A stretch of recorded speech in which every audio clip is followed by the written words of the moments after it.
Emails from Afar, a chef's culinary adventure around the world. By Mike Sanders.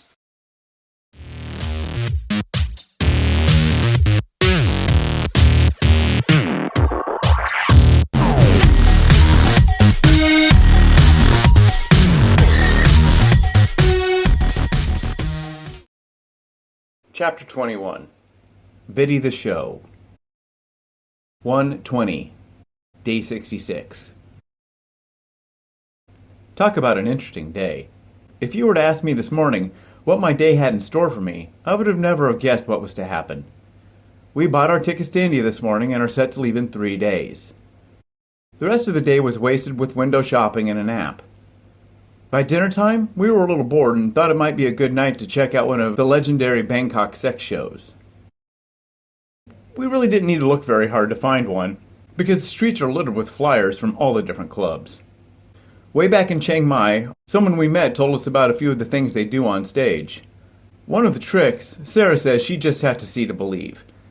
Being a woman, she finds the trick quite impossible and would like to witness it for herself. Before we sat down to dinner, I walked around and picked up 6 or 7 flyers. We sat down at our favorite cafe, enjoying dinner while pursuing sex show flyers. All of them were basically the same. Brightly colored paper with the name and address of the club printed in bold letters across the top, and a list of the stage tricks at the bottom. Most of the clubs were on the street named Soy Cowboy. How appropriate. By chance, I picked up a flyer from the same club that John had mentioned back in Chiang Mai. The place had a one-time cover charge, free drinks, and best of all, it had the trick Sarah wanted to see: pussy writing. Apparently, the performer can write out a little greeting on a card with a black marker for you in perfect penmanship. As we got out of the taxi at Soy Cowboy, we were blinded by the neon to the point of tears. The traffic-clogged street was filled with huge neon signs, all of them with some part of the female body emblazoned upon them. The sidewalks were packed with Westerners in their 20s, young Thai women, or maybe men, who really knows, Japanese businessmen, old men street vendors, and middle-aged black women. It was something to see. At the door, a very large, muscle-bound Thai man in a skin-tight black t-shirt asked for our cover charge. We gave him the 500 baht, which is all the cash we had on us, and in return he gave us a big red stamp on the back of our left hand. As his little helper opened the pulsating door, a thick wall of cheap perfume and cheap trick fell on us. We kind of both looked at each other in disbelief as we entered. Are we really going to do this? Bangkok sex shows are legendary, like donkey shows in Tijuana or bar fights in Calcutta. The club was dark, smoky, and it looked like it was the set to a bad 70s porn. With its overstuffed mahogany leather boots and high-back chairs finished with brass rivets, it was a display in classic lounge decor. On the right wall of the room was a giant mirror, and to the left was the stage.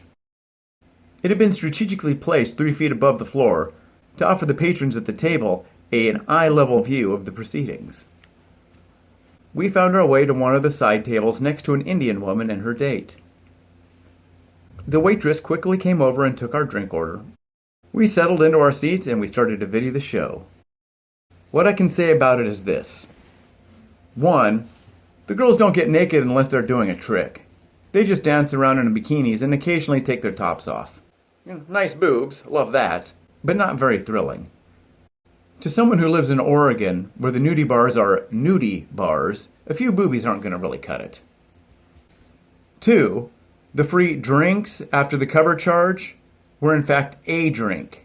Lame. They advertise a one-time cover and then free drinks for the rest of the night, and in fact, you only get one.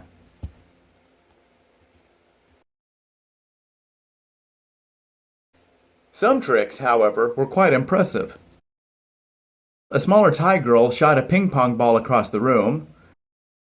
The egg in the stack of coins tricks was something else to see. I guess they were the warm-up for the 2 main events. One girl came out on stage with a big smile, some inflated balloons, and a small brass horn and a blowgun. She tacked the balloons up into one corner of the backstage wall, proceeded to the center of the stage, and got into the missionary position facing the crowd. She then licked the mouthpiece of the horn and shoved it deep into her well-groomed pussy. Her tummy made a strange undulating movement, much like a belly dancer, and the horn gave a little honk. The crowd let out a small laugh. She did it again, this time with much more force, and the sound was remarkably louder. She repeated the tricks a few more times, each time the horn giving off a loud honk. She then spun on her back and faced the balloons and quickly exchanged the horn for the blowgun. Taking aim with her hips, she gave a hard and deep thrust into the air. A red feathered dart shot out across the stage and embedded it deep into the corner wall, popping 2 of the balloons. She quickly reloaded and made another wild thrust into the air. 2 more balloons popped. She got up, took a deep and long bow, and strode off the stage to a smattering of applause. Then the shorter, younger Thai girl came back. She too took a deep bow towards the crowd, and then held up a small bunch of jungle bananas. She plucked and peeled one, took another bow, then got on her back and inserted it. She aimed her crotch straight up and, with a deep grunt, shot the banana 5 feet into the air. Incredibly, it came down almost exactly where it had come from. She only had to slightly move her hand to catch it. She repeated the trick a few more times. The last time she loaded the gun, so to speak, she lowered her hips and aimed her crotch at the crowd. With a final fantastic grunt, she shot the banana across the room with considerable force. Skipping off one of the tables, it ricocheted into the bottle of beer of the Indian woman sitting right next to me. Sploosh went the beer all over the place. The performer came running down to the table, naked and apologizing profusely. A waitress brought the Indian woman a fluffy white towel and a new beer. The Indian woman handed the banana back to her, holding it with 2 fingers like it was a radioactive sample. As she mopped up the beer on her seat, Sarah wondered out loud what else that towel had soaked up in the past few hours. After 2 hours of loud music, the acts began to repeat themselves and we felt like we had seen enough. Sarah asked about the marker and the pussy trick, but the waitress said that the 3 girls who specialize in that weren't working tonight. I didn't realize a girl could specialize in something like that. I wonder if I could get a job writing my name in the snow. With that, we gathered up ourselves and headed for the door. As we stood on the street corner trying to hail a taxi, a car got a little too close to the curb and smacked Sarah's hand with the passenger side mirror. Ouch! Nice. Really nice, fella. Fortunately, she wasn't damaged, but it hurt like hell. The rest of the evening was spent in our room, watching TV and writing in our journals. My dreams last night were quite vivid. I don't feel rested, and I'm having a hard time falling asleep. I suspect it's the malaria pills. I just took another one, so let's see if tonight's dreams are crazy. 1/22, day 68. We're finally leaving for India. Southeast Asia has been a great place, and I will want to come back. Someday. I have seen more things and gone more places than I could have ever have imagined. Luang Prabang in Laos was a fantastic little town. Clean, friendly, and great food. The dinner we had Christmas night at the Apsara Hotel will always live in my memory, as will the pizza we had in Vientiane while watching those bats. Seeing all the Cold War era communist propaganda at every little turn in Laos and Vietnam was great. The completely ridiculous meal we had in Hue was a new high-low mark for me that I won't forget soon. And of course, let's not forget about Khao Lao.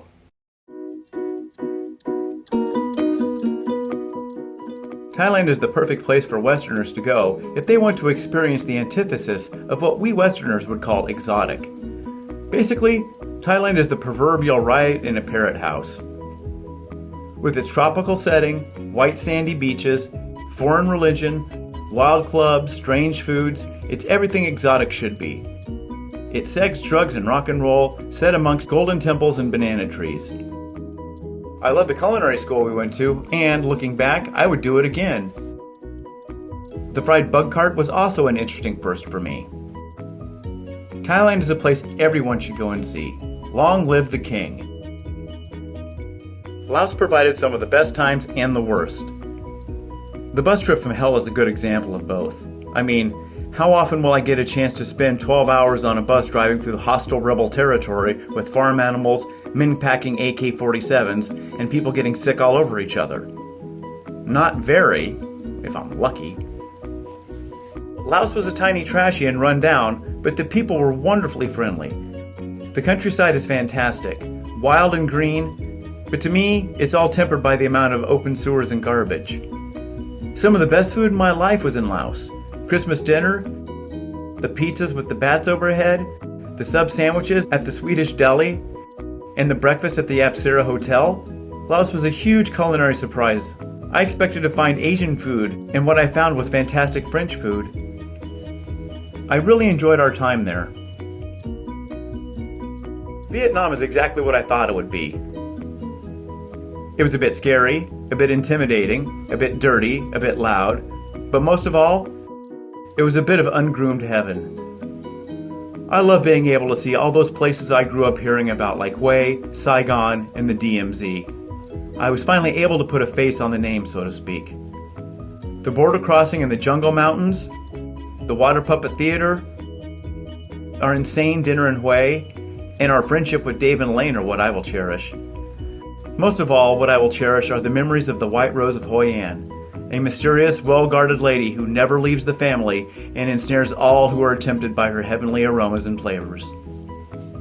Cambodia was a complete surprise. I expected a total third world country, and though it is, it doesn't feel like one. The people are friendly and proud. The land is beautiful, and the culture ancient. Even with the horrors of Pol Pot and the Khmer Rouge, the light in the Cambodian people is going strong. The town of Siem Reap was picturesque and quiet. I'd recommend it to anyone. Being able to visit the mega complex of Angkor Wat was a dream come true for me. It took close to 300 years to build, and if you spend that much time looking at it, you still wouldn't see it all. Angkor was the best part of Cambodia for me. We leave tomorrow morning for Madras, now called Chennai, in India. Wish us good luck. I have a hunch we're gonna need it.